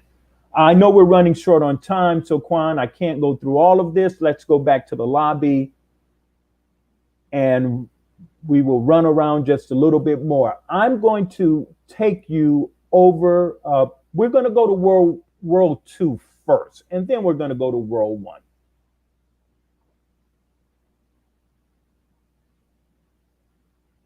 World 2 is where the K through 12 village and the job fair will be held. In other words, this is the side that although you register on this side, there's no cost. So the job fair candidates, young people looking for jobs, all of those folks are here. So let's take a very quick look at the job fair that's currently being built out by a lot of the sponsors right now. So this is just one of the floors, some of the major companies that are participating, and you will be able to see what they've done next week. But I wanted to show you, this is where the job fair is. I strongly encourage you to let the young people at the college you graduated from, let them know that there's a job fair. Employers who are ready to hire, they're coming ready to hire. Thousands of students have been given interns and jobs through these platforms, Women of Color and the Black Engineer of the Year. So don't hold a good thing to yourself because you've made it. There's still a great thing to do. And also come and visit your own company and check out what they're doing. Really cool stuff. Quan, let's go back out into the lobby. And we're going to run over to the K through 12. And this is really cool. Here's the K through 12 village. And Quan, let's go into the auditorium where real cool activities will happen for our young people. So they may meet anybody from a research scientist to a Top Gun pilot. All of that happens in order to encourage our young people in our 12 through K village. Let's step out of it, Quan. Back to the lobby. And I will tell you, let's step out of the K through 12 lobby and go back into the main lobby. One of the things, again, I want to take away, you've already seen a lot, and I'm only scratching the surface. I mean, once you start clicking around, there's just so much more there. But you now see that there is a central lobby, which is the public-facing lobby, free, no registrations required. Then there is the Women of Color World 2, where the recruitment and K through 12 activities take place. Now, where will most of us be? Most of the time, we're going to be on Women of Color World 1. And so we're going to walk over to that platform now.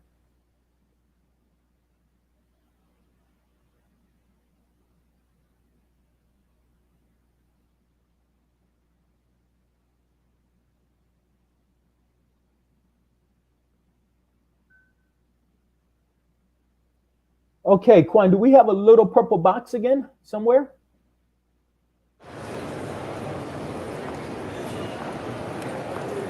Yeah, I just wanted you to feel noise, that's all. So we've got an audience. If you're like, I'm lonely and I need to hear some noise, we're giving you some convention center noise. Let's take a break here for a second. And what I mean by that is, I've heard all of folks talk about their Zoom now. We actually don't hear that on our platforms. People just simply say they can't believe what they're going through and they want to be really tied in. But let's say you're zoomed out for a minute, or you're just tired. Let's go to the mood room, Quan. We're going to do a shortcut because of time and just grab it from the top of the menu.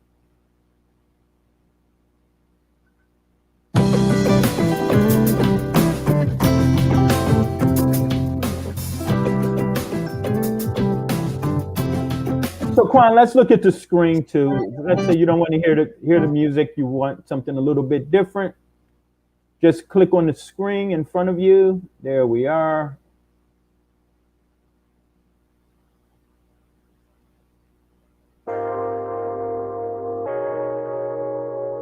Okay, we can stop with that. So this is just a place if you need to take a break, you want background music and not leave the platform. On your right-hand side, right around that chat there, on your left-hand side, if you click the menu bar, Quan, if you just move over to that little menu bar on the purple, there, so we can see the different music. Move to your right, Quan. No, you're going too fast. Go back, Quan. Do you see those little, those 3 bars, Quan? Right there. There you go. You can pick any song you want. Okay. So let's step back out.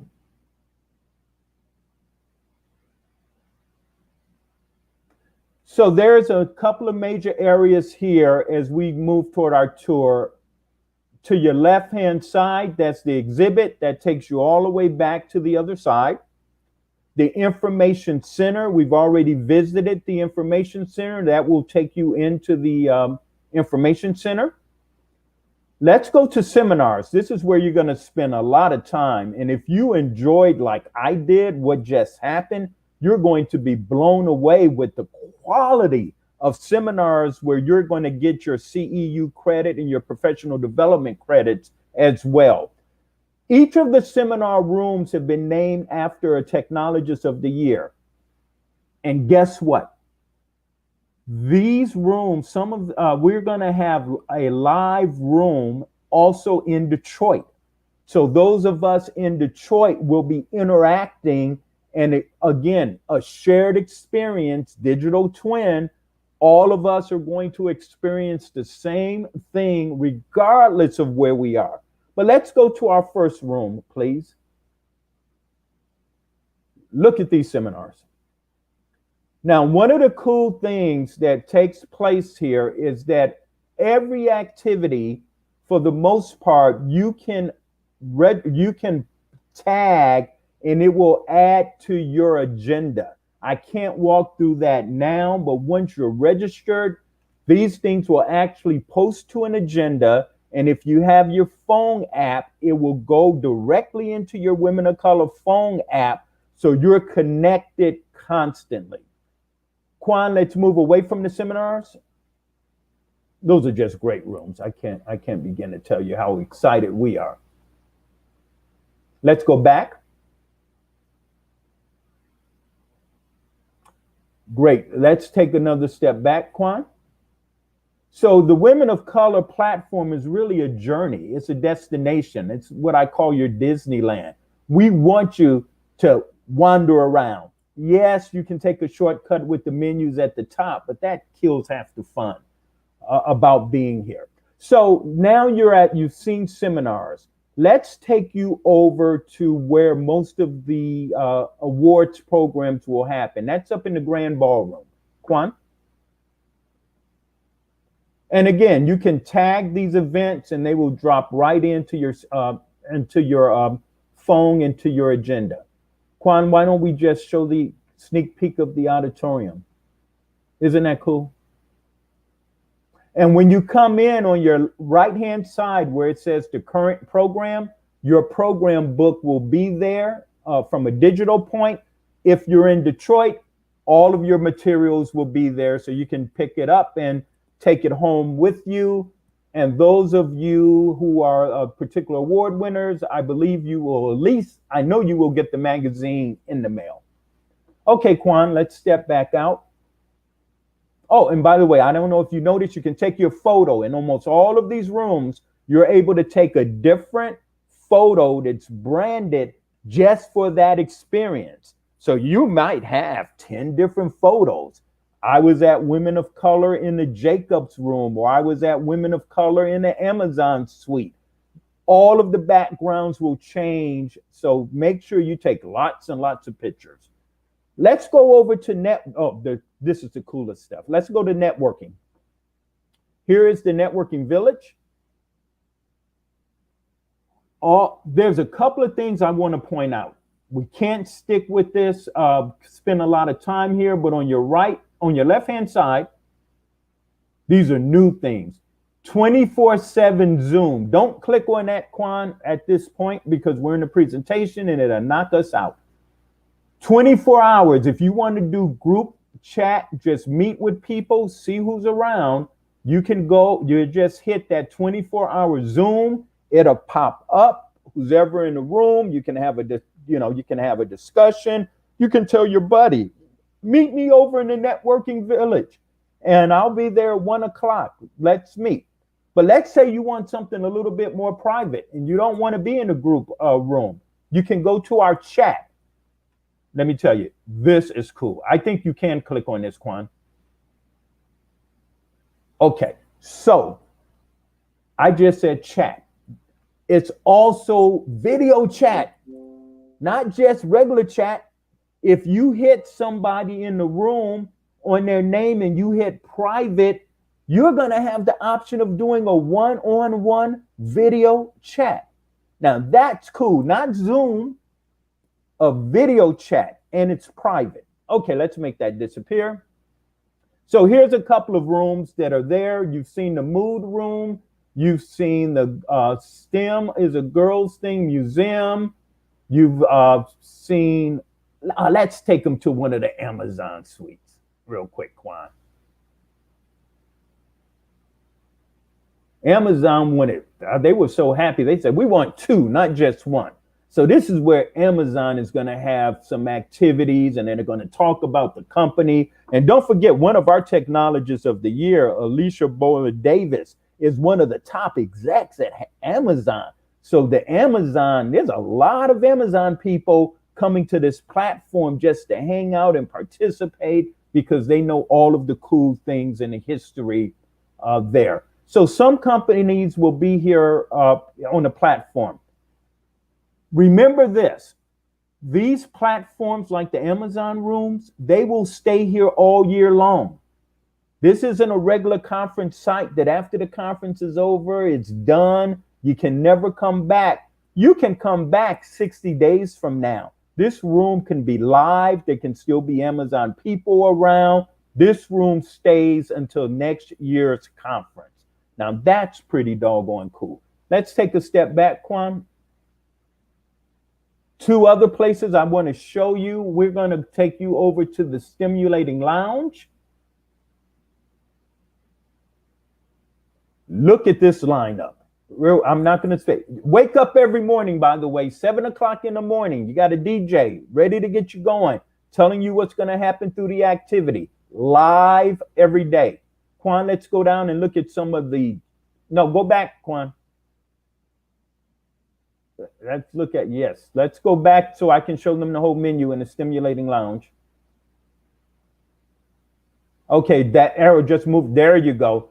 Look at the people. Many of you saw her on NBC, one of the winners from one of those America Has Talent or one of those shows. Let's keep going. We've got comedy for you. Another one of these award winners. She's really good. I've heard her before. We've got, let's keep going.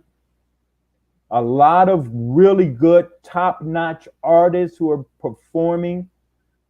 Quan, let's keep going. Every night, every morning, look at these folks. This is what Women of Color is bringing to you as far as entertainment is concerned. That is just in the Stimulating Lounge and throughout the platform. We're not even talking the awards program. Okay, Quan, let's make that disappear.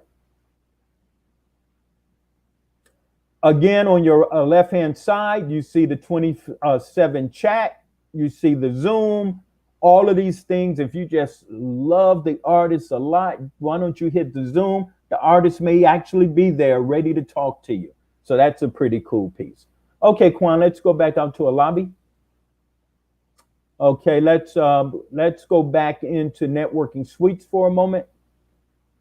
And I want to take you to the Celebration Auditorium.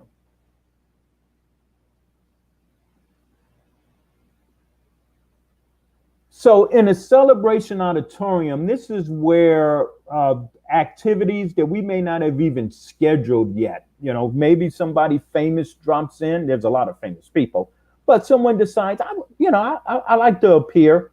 Well, here is more of an open area that unscheduled pieces can happen, but there are scheduled activities. You just have to check your agenda. But here's the cool thing about the celebration auditorium. You can go to YouTube. Quan can circle that for you. There you will catch a lot of the videos that we've produced over the years. You can go to the Women of Color Facebook. And let's say that you're Clubhouse. You can go to Clubhouse here.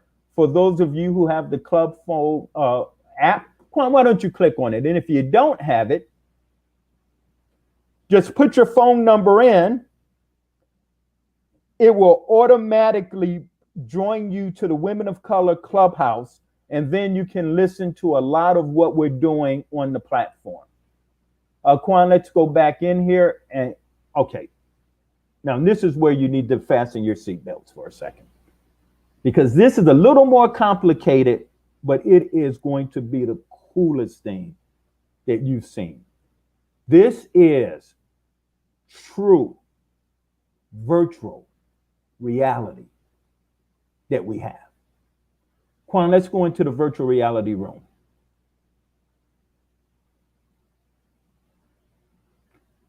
So we are on, I don't know how many of you are on, use Oculus, which is the headsets developed by Facebook.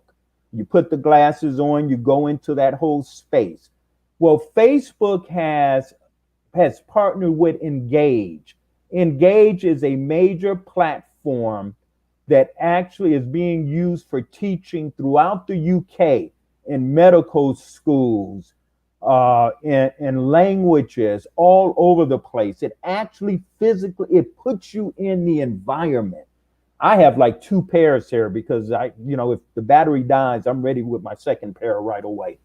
And I actually have 1 pair where I change the lens, so they're prescriptions. I can take my glasses off. I don't have to wear my glasses. I actually put the prescription headset on. If you have a headset of any kind, come in here, download the software. Quan will just kind of point up to your right under the STEM City. It says download Engage.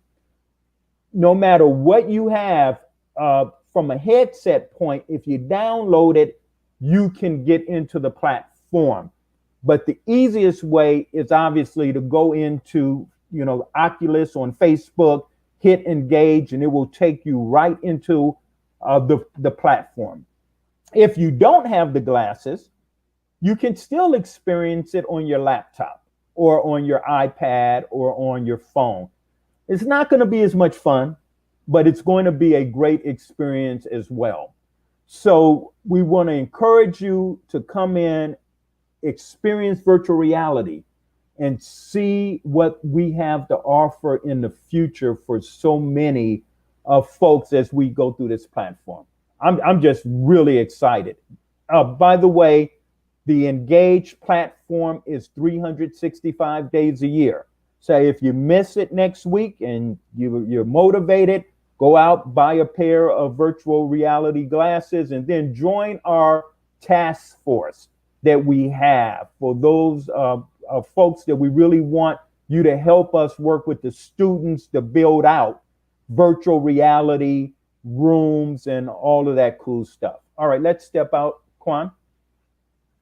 Let's go back to the main lobby.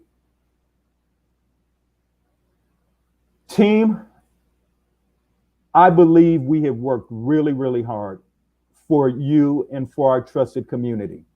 Regardless of where we're going, we know that we're on this spectrum of atoms to bits.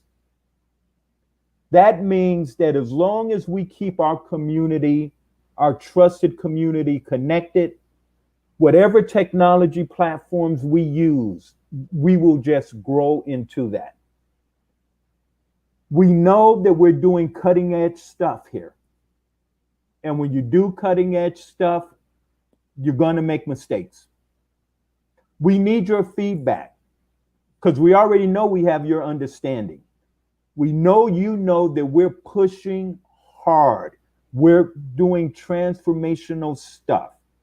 Some of it may not quite be ready, but we believe that we are going to give you an experience for the entire year, for the rest of your life, that once you become part and you attend Women of Color in STEM City, these are the places you're going to go to every single day just to check out what have they done new. Thank you for being part of the journey. Bring others along this journey.